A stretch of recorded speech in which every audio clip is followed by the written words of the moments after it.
Uttara দিয়াবাড়ির milestone school and কলেজে বিমান বিধ্বস্তের ঘটনায় অগ্নিদগ্ধ আরও 2 জনের মৃত্যু হয়েছে।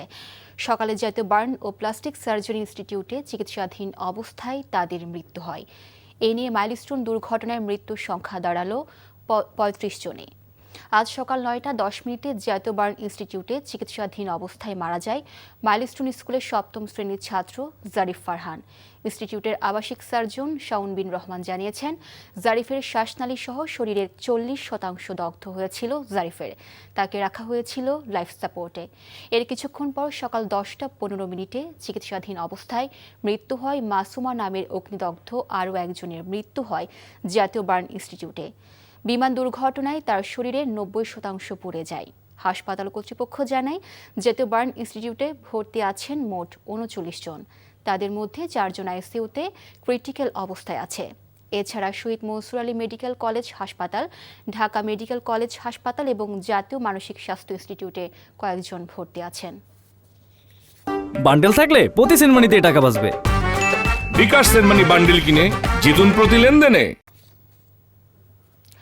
জাতীয় বার্ন অ্যান্ড প্লাস্টিক সার্জারি ইনস্টিটিউটে আছেন সহকর্মী আবির আহমেদ। আমরা সরাসরি যুক্ত হচ্ছি তার সঙ্গে। আবির, মাইলস্টোন দুর্ঘটনায় অগ্নিদগ্ধ কতজন এখনো হাসপাতালে ভর্তি আছেন এবং তাদের চিকিৎসার সর্বশেষ কি তথ্য আছে আপনার কাছে?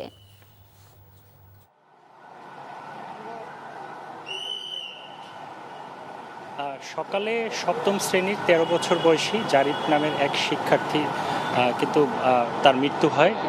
30% তার বার্ন হয়েছিল, অর্থাৎ দগ্ধ হয়েছিল। তার কিছুক্ষণ পরে কিন্তু মাসুমা নামের এই মাইলস্টোনের একজন অফিস সহকারী, তারও মৃত্যু হয়। তার বয়স 38 বছর। তার কিন্তু শরীরের 90% পুড়ে গিয়েছে এমনটি জানা গেছে। এখন পর্যন্ত সব মিলিয়ে মৃতের সংখ্যা দাঁড়ালো 35 জন এবং ভর্তি হাসপাতালে সব মিলিয়ে ভর্তি রয়েছেন 40 জন। এবং যারা মারা গেছেন এখন পর্যন্ত যে 2 জন, তাদেরকে কিন্তু তাদের পরিবারের কাছে লাশগুলো হস্তান্তর করা হতে পারে এখান থেকে, সেটি বলছিল। এবং কিছুক্ষণ পরে এই সার্বিক বিষয় নিয়ে এখান থেকে ব্রিফ করা হবে, তখন আসলে জানা যাবে যে আসলে ডিটেলস তথ্যগুলো। আর এখন পর্যন্ত যারা আশঙ্কাজনক রয়েছেন, আরও 3 জন যে আইসিইউতে রয়েছেন, তাদেরকে কিন্তু তত্ত্বাবধানে রাখা হয়েছে।